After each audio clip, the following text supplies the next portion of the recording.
তো দুইটা ভাই 40 খানি সম্পত্তি ভোগ দখল করে খাইতেছ তার ভাইয়ের ফুল হইব না বাচ্চা হইব না কতটি পোলা ভাই হইব আর কি তইব আর মায়ের সম্পত্তি কই তামনের বাপের হেনে জান আমনে এনতে জাফারের খায়া খুয়া থাকে বেটা দূরবার তো লাগছে কথা কই কোনো লাভ নাই তোর ভালো মনে করে আমি বলছিলাম তার মায়ের সম্পত্তিটা বোঝাইতে তোর কিছু শুনতে দাও ভাই আমি বুঝছি ভাইয়া ভাইয়া আমি কথা শুন ভাইয়া ভাইয়া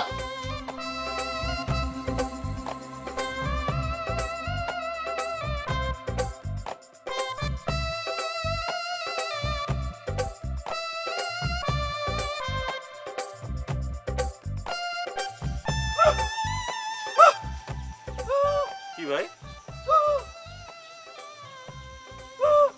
এই কিছু না এমনিতেই ভালো লাগছে নাকি আরে আপনারটা আমার খুব ভালো লাগছে হ্যাঁ হ্যাঁ হ্যাঁ এমন এমন শার্ট আমার একটা হইলে আমার যা লাগতো ভাই আপনার একদম পুরো না না না লাগবে না আমারটা ঠিক আছে আপনারই এত ভালো লাগছে আপনার আর কিছু লাগবে